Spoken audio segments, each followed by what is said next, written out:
From New York City, it's Wendy Williams. Today, the remarkable Rosie Perez tells Wendy all about her revealing new memoir and gives us the lowdown about working with Jennifer Lopez. Plus, has Brandy Norwood called off her engagement? Wendy's got the details. And all the latest, juicy, hot topics. Now, here's Wendy.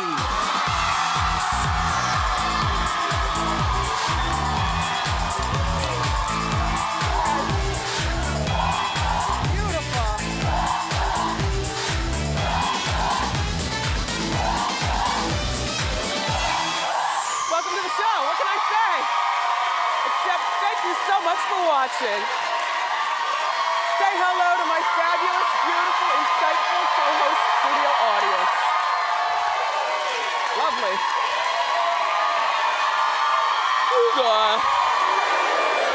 Always great when we spend time together, that's how. Listen, Chris Brown had a surprising visitor in rehab. Brandy and her fiancé, well, they're not saying it's over, but she's not wearing her ring. We'll talk. And the Bachelor gives his final rose and gets, well, everybody hates him now. Did you watch last night? Yeah. Well, let's talk about it and more. It's time for Hot Topics.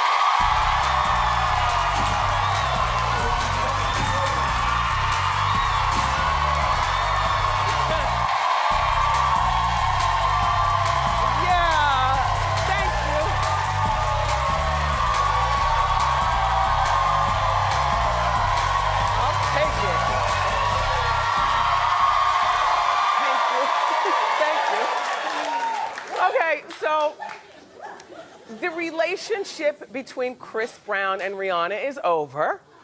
But according to the Daily News here in New York, Rihanna secretly visited Chris while he was in rehab. Now, I found this really shocking because we were just talking yesterday and I was saying that, when you go to rehab for something, whether it's drugs or dealing with your family or emotional issues, I don't particularly find it healthy to have to drag anybody else along to apologize to or to be in your life unless that person is germane to you, like your mom or your dad or your siblings or, your aunts or people like that. Certainly no ex-boyfriends or girlfriends,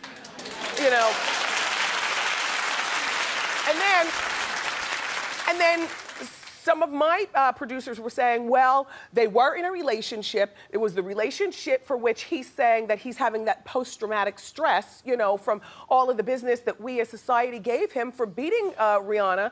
But Rihanna...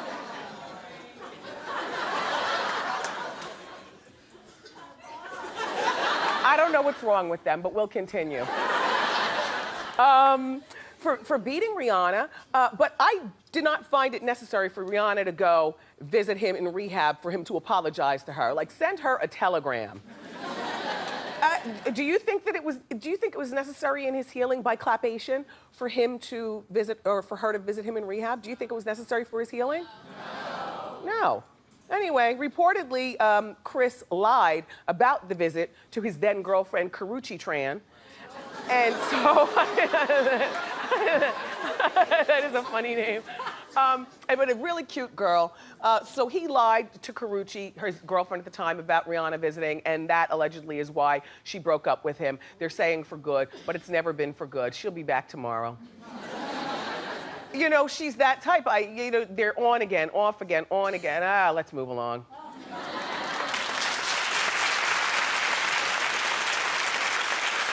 So, everything is going well for Brandy Norwood. I mean, the game is back on TV.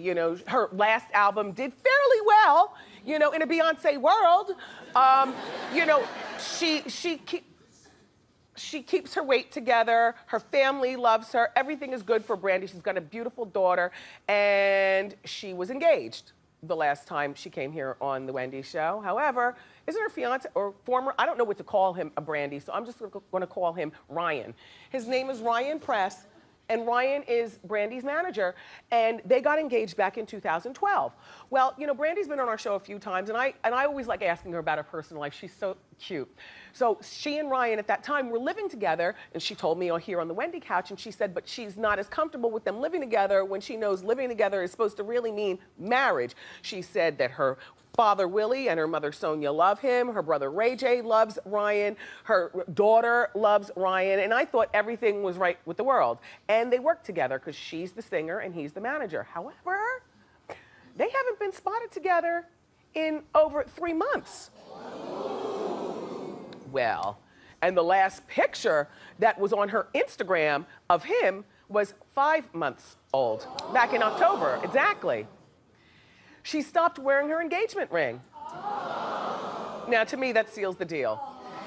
Brandy probably doesn't want to address it, but I believe that this engagement is over. Now, for those of you who are married, you might not wear your ring all the time. You might not be a fanatic about still wearing your wedding set. I'm one of those fanatics. But I can tell you one thing that we all have in common. When we first got engaged, we would double back around to get our ring if we left it, right? Well,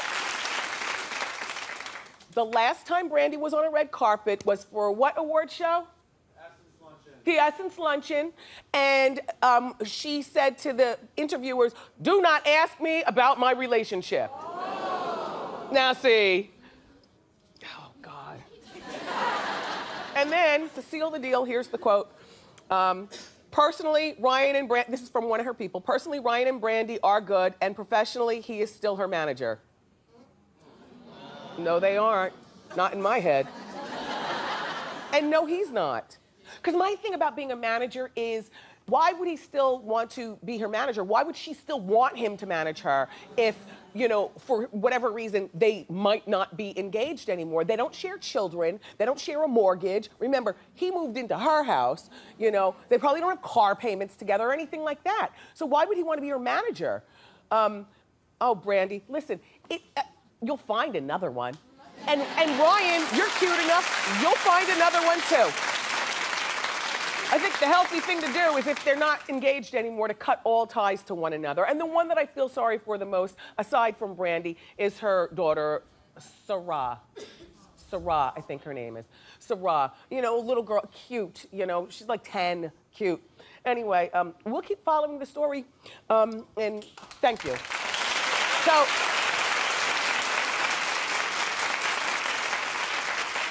did you watch The Bachelor last night by claps? Lukewarm. Maybe that's because you held us for 3 hours. Yeah, it was from 8 to 11. Who has all that time? I was trying to watch, but I've never been into this Juan Pablo guy. I think he's a jerk. And he doesn't look like a Juan Pablo. I mean, he's a nice enough looking man, but when I think of Juan Pablo, I told you, to me, that is like the height of caliente-ism. And Juan Pablo doesn't quite give me that. Anyway, last night, I was switching back and forth between HLN and The Bachelor and a bunch of other stuff, but on last night's finale, it was the finale for the season, Juan Pablo rejected Claire and didn't propose to Nikki. Well, you know, the premise of the show is that he drops down on the knee at the end of this 2 months on TV and proposes. What stupid girls. Stupid. How stupid are we as women to think that can actually all happen in 2 months? I mean, I could fall in love with somebody in 2 months. Could you fall in love with somebody in 2 months? I could. If it's the only guy I've been seeing and we've been putting in time with each other, like, you know, talking on the phone all the time, not that Instagram mess, and dating every Friday, Saturday, and brunch on Sundays, I'm a soft and pink girl. I could fall in love in 2 months, but I wouldn't marry you in 2 months.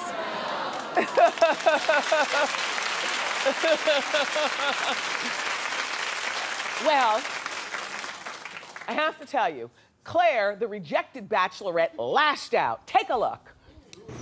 Do you know when I made my decision? It doesn't matter to me. Okay. I lost respect for you. Okay. Because, I'll tell you what. Mm-hmm. I thought I knew what kind of man you were. Okay. What you just made me go through, I would never want my children having a father like you. Okay.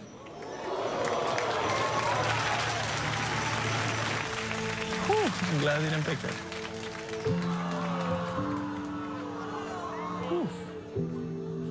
So he goes, I'm glad I didn't pick her. In the meantime, I'm glad you didn't pick her either, seeing as the word on the street is that you still live with your parents and you've blown through all your soccer money.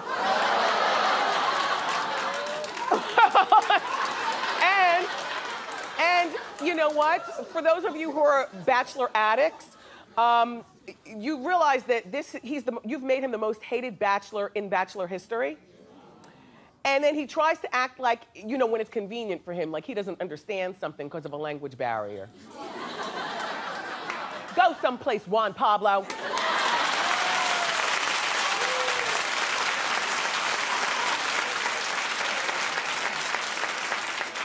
Look how I'm crossing my legs.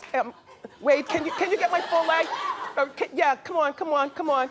You know what I'm preparing for, don't you? Now my legs, get them from the front. I'm gonna rock you up here.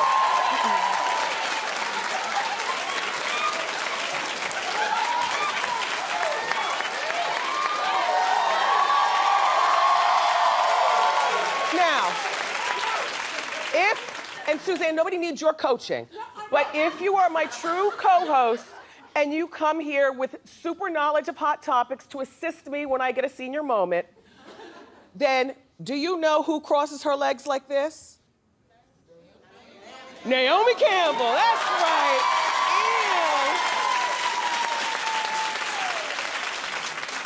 I've been counting calories, throwing flaxseed on my food, doing Pilates at the gym, slamming my mouth shut, losing weight. And I had no idea it was all for the buildup of Naomi, who's coming when? March 19th.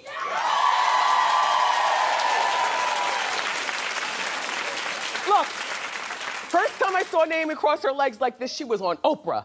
And that was years ago. And I tried it, I couldn't do it. Like this, it takes a certain skill. Go ahead if you're at home watching TV. I don't mind, just listen to the hot topics, but work on the Naomi. So, work on that, okay? Ow, now my foot's asleep. Anyway, so Robin Thicke is begging his wife, Paula Patton, to come back, and it may be working, they say. Well, no, I think it's too soon, but I'll tell you the story.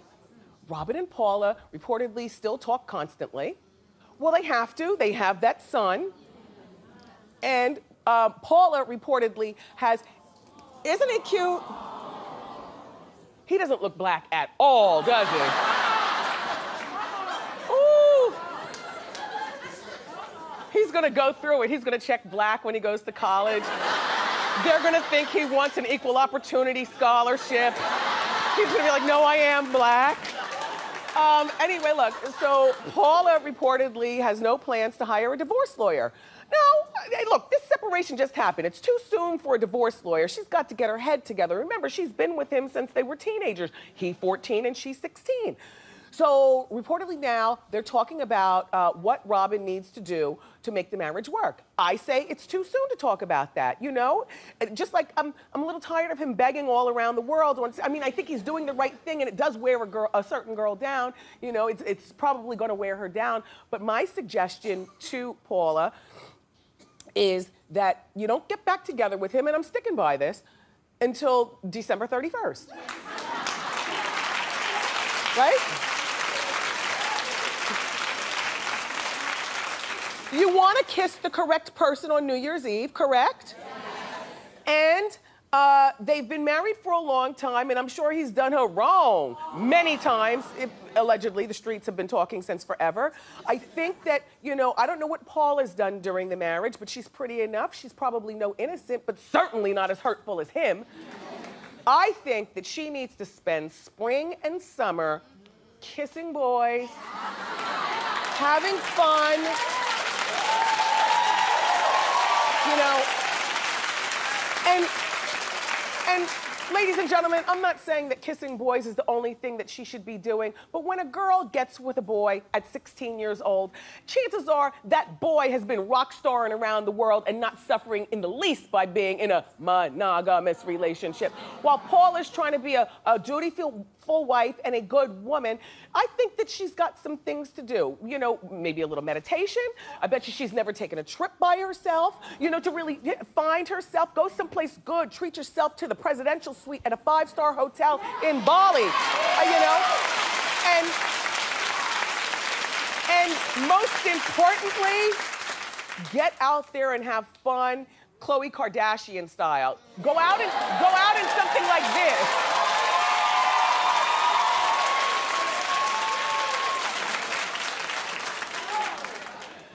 Are we judging? Okay. Clap if you think that this is a fun outfit.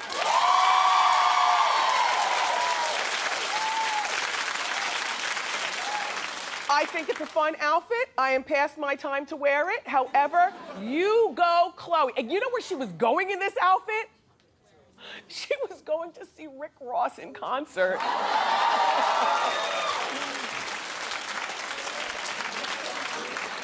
The guy over her shoulder is acting like she just passed gas. He's like...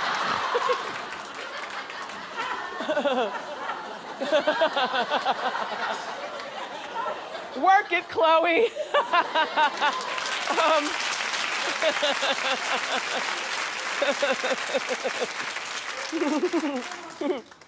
So now listen. Catherine McPhee and her husband, Nick, could be on the men's after the big public cheating scandal. If we would just leave them alone, maybe they could get this together. Why do we have to talk about it? Because that's what we do. Yeah. All right, sorry. Sorry, Catherine, I didn't mean to bring this up. I virtually forgot that we caught you making out with your former director from Smash in the parking lot. That is not her husband. That's Michael Morris. Michael Morris, he's the director of the now defunct show, right? Smash. It was on ABC. Remember Kristen Chenoweth and some others were on it. Anyway, first of all, why do they have to make out in the park? All right. Cheating aside, because cheating is wrong. But if you're gonna cheat, why do you have to kiss in the parking lot? Why couldn't you say goodbye and kiss in the vestibule? I mean, honestly. And the heads are all tilted. And everyone's eyes look closed in my mind. And he's grabbing her passionately. Look how close they are. I don't like it. But you know what? Men aren't the only ones who cheat. And Catherine and Nick, her husband, were recently spotted looking pretty amicable, walking their dogs together. Now, if you'll notice, he's walking on the outside. That's what a gentleman does, right? Just some random guy you walk with or some guy who wants to divorce you won't walk on the outside. He'll want you to walk near the street so he can push you. And you know how when guys cheat, like when Chloe had to buy Vanessa, when Kobe had to buy Vanessa the big purple right-hand ring, the Bryants. Well, here goes Big Mama McPhee over here buying Nick a woo him back Rolex. I know. It's 2004. Women are up to things. And, I wish you well. I think in general, though, men have a hard time taking us back if we cheat.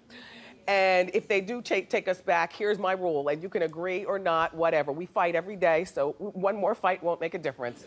Look, a man who takes a cheating girl back is either, an opportunist because she's like J-Lo status to her little boy. You know what I mean? So if J-Lo, for instance, got caught cheating, I think that Casper would take her back.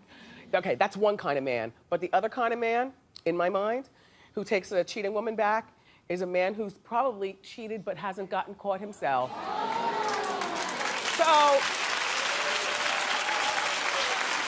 I'm just saying, just an observation.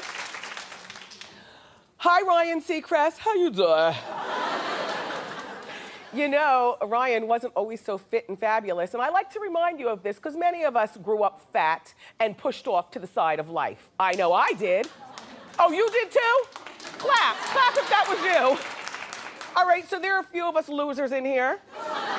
That's okay, don't feel sorry for us. We got a talk show. Yep.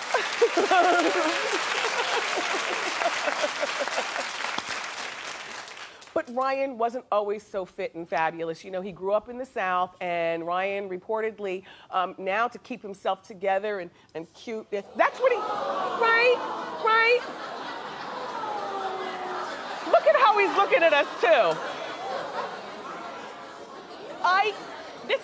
This is one of the main reasons that I love Ryan. I mean, yes, there's the success with that empire he's built, but it's what he rose from the ashes. You all, the ashes. Now listen. So look, So reportedly, Ryan has 4 assistants. Hey, well, he's busy.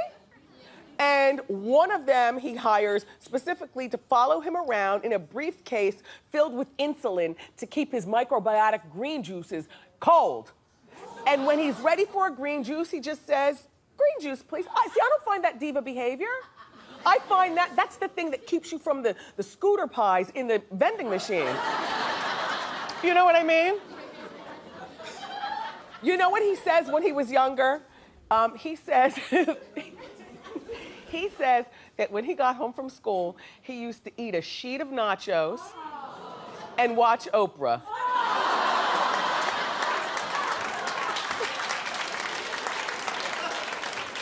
It's kind of a weird thing for a young man to do, be watching Oprah. But he might not have had a whole lot of friends, and so left to your own devices, you watch what's available.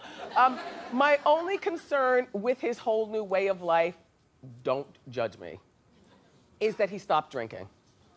Not because he has a problem, but because of the calories. Which means that he's probably never just a little bit looser and fun. I don't want to say drinking makes you fun, but drinking makes you fun.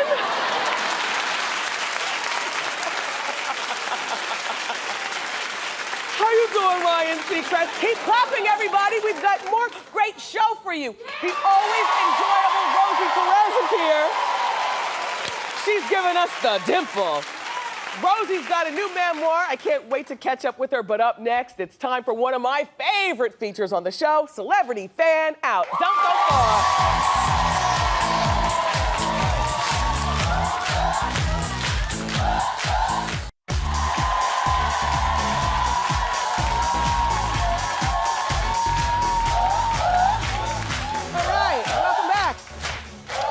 For everyone's favorite, Celebrity Fan Out. Okay, our first Celebrity Fan Out comes from Lyness M., who watches The Wendy Show on WFLD in Mount Prospect, Illinois. Lyness writes, "How you doing, Wendy?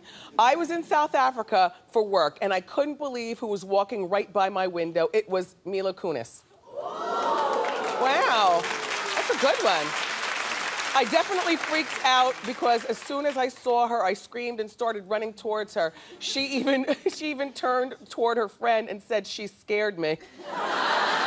She was nice enough to take a photo with me. I didn't realize that she's such a tiny little lady, that Mila Kunis. You know, she's engaged to Ashton Kutcher, and by the way, she's gonna guest star on his show, 2.5 Men. I think that's cute. Our next Celebrity Fan Out comes from Rachel L., who watches The Wendy Show on WNYW in Nutley, New Jersey, the birthplace of Martha Stewart. And just my Jersey factoids. Hey, Wendy, how you doing? I was on my baby moon. What is that? After you have a baby? Oh, you go on a vacation? Oh. Well, somebody owes me a trip.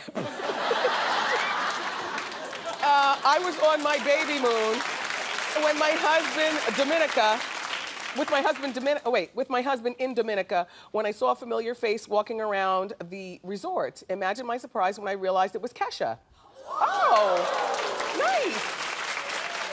I was taken aback by how fresh-faced and sweet she was. She was total opposite of her image. We were just talking about Kesha yesterday. You know, she just got out of rehab for an eating disorder, and she dropped the $ from the S in her name.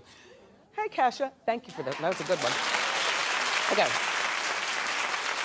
Our next Celebrity Fan Out comes from Doris F., who watches The Wendy Show on WTXF in Philadelphia, Pennsylvania. Doris writes, "Hi, Wendy. I was on my way to get an X-ray at the hospital when I saw a very fancy lady in an over-the-top fur coat. As I got closer, I saw it was Patti LaBelle."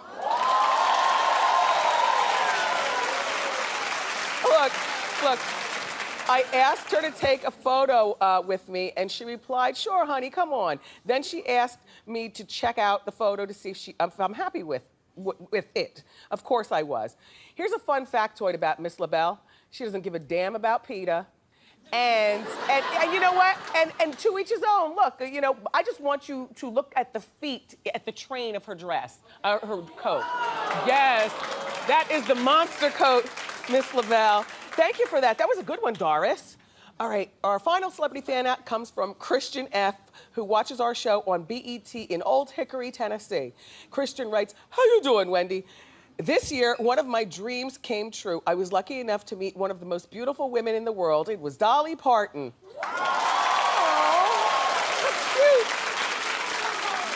I felt like I was in the presence of an angel. Oh, by the way, Wendy, my dad lets me stay up late to watch your show. I'm the luckiest kid in the world. Oh, yes, you are, Christian. Thank you so much. If you've ever had an encounter with a celebrity and you want to share it, we call it Celebrity Fan Out. Go to wendyshow.com for all the details. Up next, the one and only Rosie Perez is here.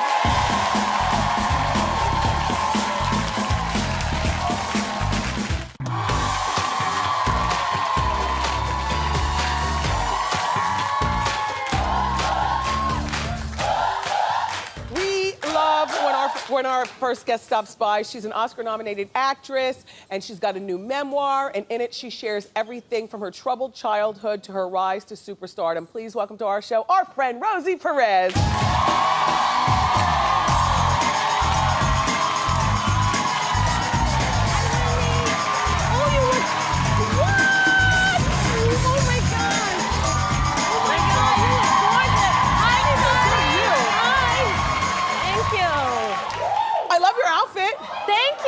I want to give you a little shoe cam. Okay. Can we give Rosie? Yeah, there we go. Cute. Rosie, you really do have some rockin' hair.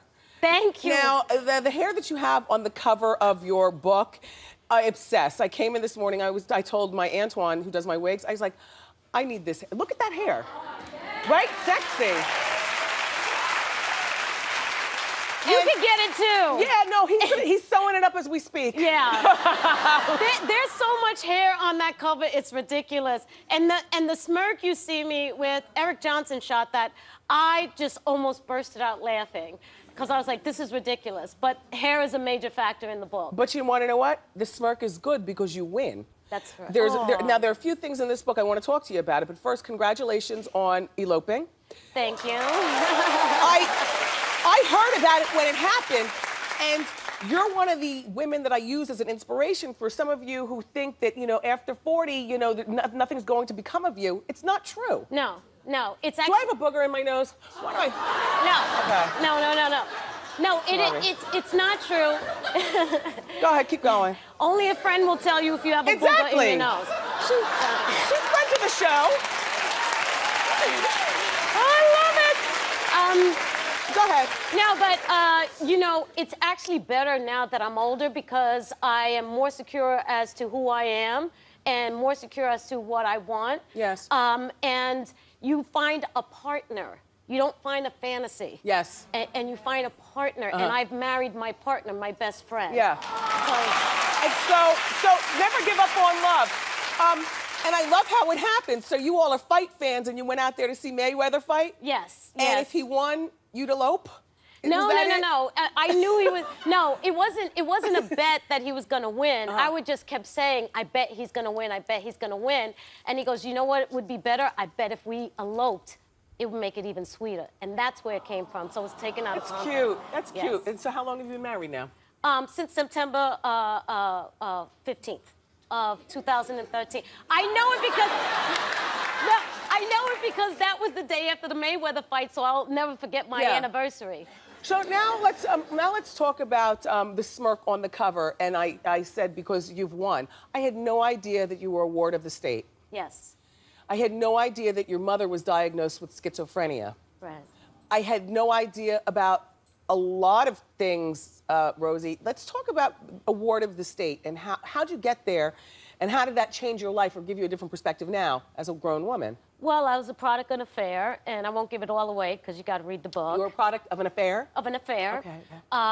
My parents were married to different people. They had me a week when I was born. My mother dropped me off at my father's sister's house. My aunt said, I'll be right back, and she didn't come back for 3 years. And when she did come back, she only came back to take me and place me in a Catholic convent.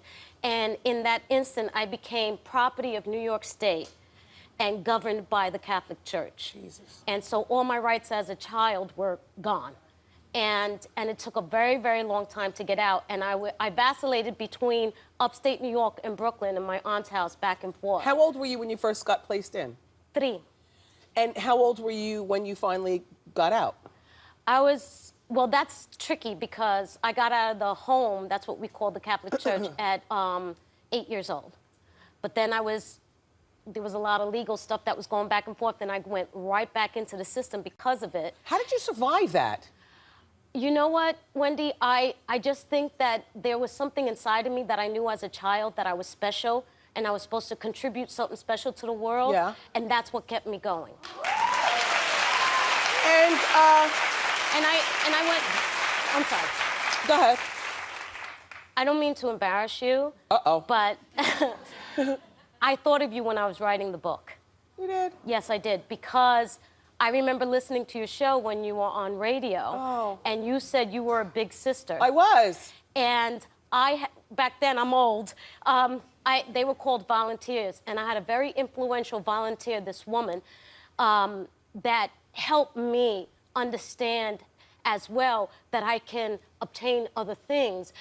She took me from the home on the weekends, sometimes when I couldn't go to Brooklyn, to her house. And I said, oh, this is how other people live? Yes, yes, you know, yes. This is a possibility. Yeah. And as an adult, when I heard you on the radio and you said that, it touched me. Thank you, Rosie. You know, really Thank did. you, thank you, Rosie. A shout out to the Big Brothers and Big Sisters organizations, or if you happen to be an older person, you don't have to necessarily formally be involved with them, but it's That's nice right. to reach back and thank you, Rosie. Now, about this thing with you and Tupac, because while I was on the radio, I do remember stirring that pot as well. All right, explain this picture and where you were and why it was that we were all talking about Rosie and Tupac being a couple. Right. Everyone thought that we were having sex. Yes! Yes. Of course. And we weren't. Oh! What happened was that I was supposed to go to the Soul Train Music Awards with this other guy in the music industry. Don't ask, we'll talk about it afterwards. Okay. And he stood me up. He stood me up 15 minutes before we were supposed to leave. And Tupac, we were friends, and he called me up and he was like, what's up? And I was like, and he said, yo, forget that. Right. Right. And he says, let's go up there, I'll be your date. I said, what? He goes, he's gonna be so jealous with me and you and everything. I said, yeah. And he goes, plus I want you to hook me up with Madonna. Yeah. Now, did you, now I'm sure you don't do this now, but back then, did you puff a little law before you hit the red carpet? Okay.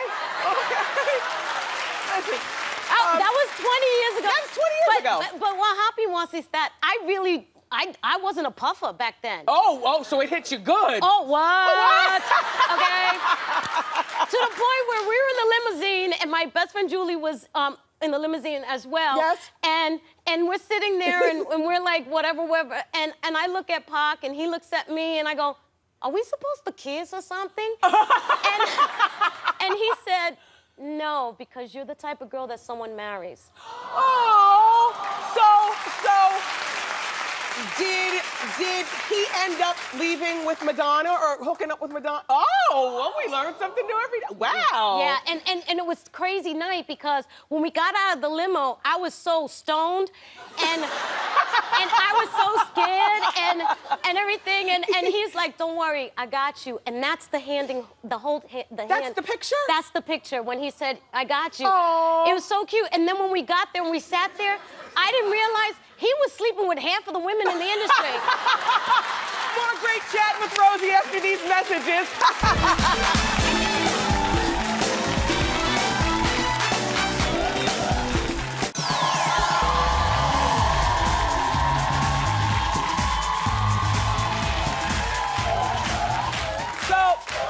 Rosie's still here. You know, Rosie's first big break was Soul Train, and we have the video. Let's God. see how you did it. Oh. Oh, look at that! I love this. Rosie, you are doing the most. Oh, my God, what? Okay. What? Okay. Okay. Oh, my God, Angry face. Oh, my God, oh, my God, oh, my God, oh, my God. Rosie!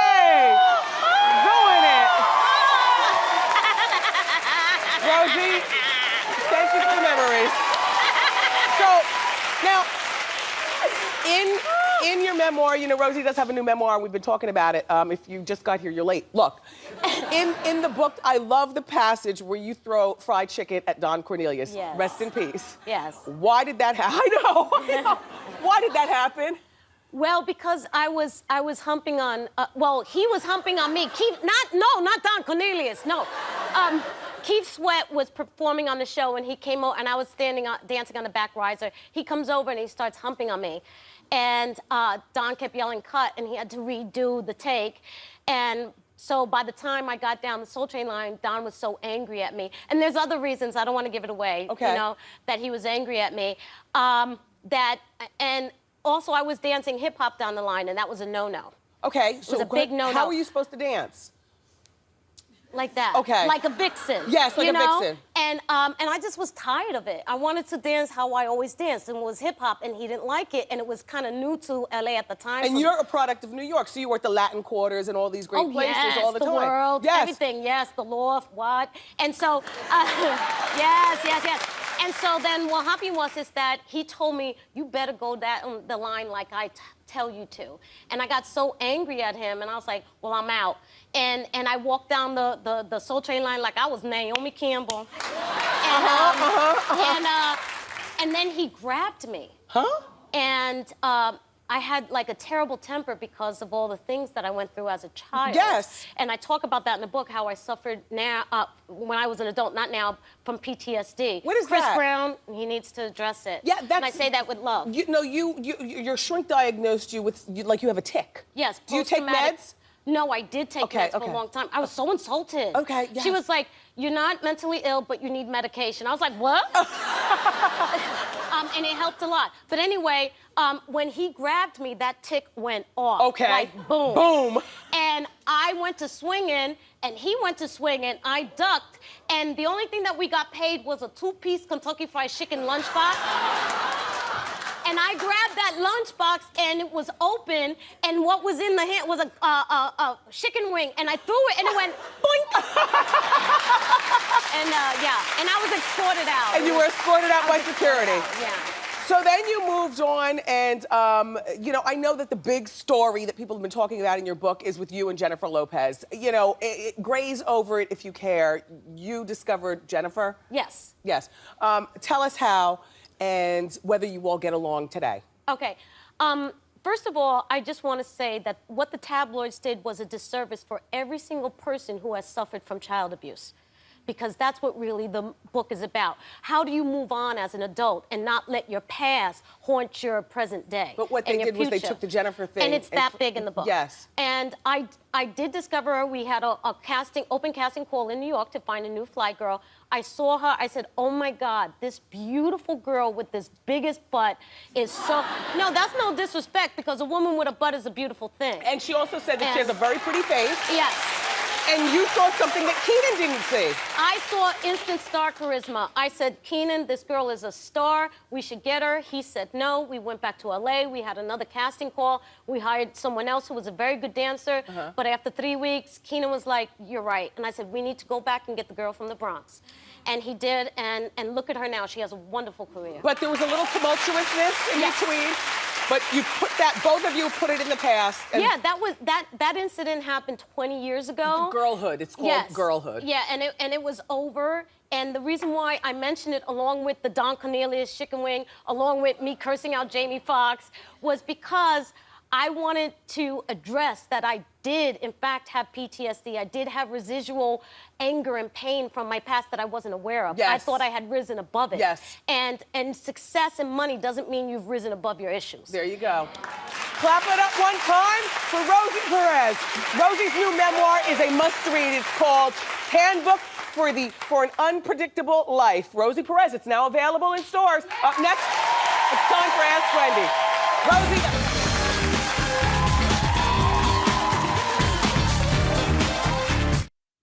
We're back, and it's time for Ask Wendy. How you doing? How you doing? Good. How can I help?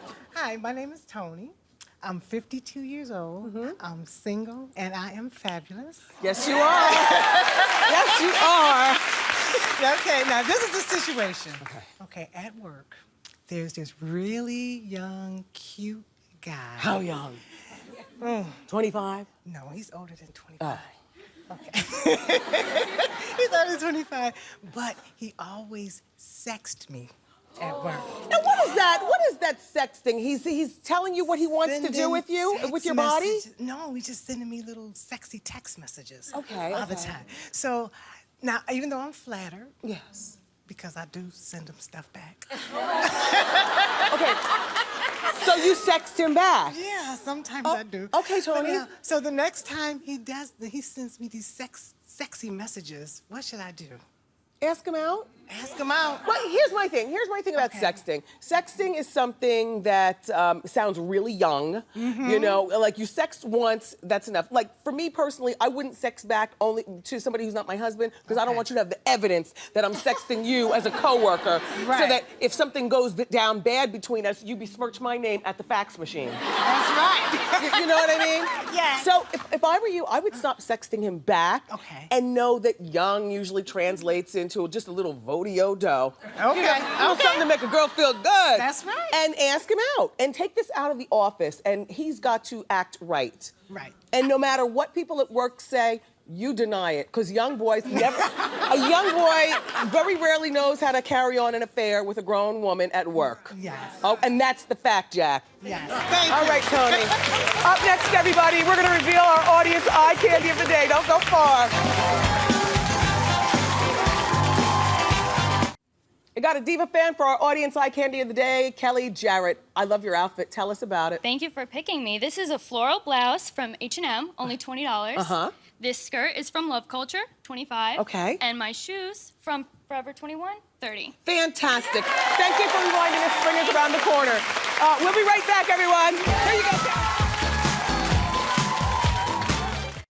Tomorrow from Cougar Town, Busy Phillips is here, plus the very funny Billy Eichner. I love you for watching today, and I'll see you next time on Wendy. Bye!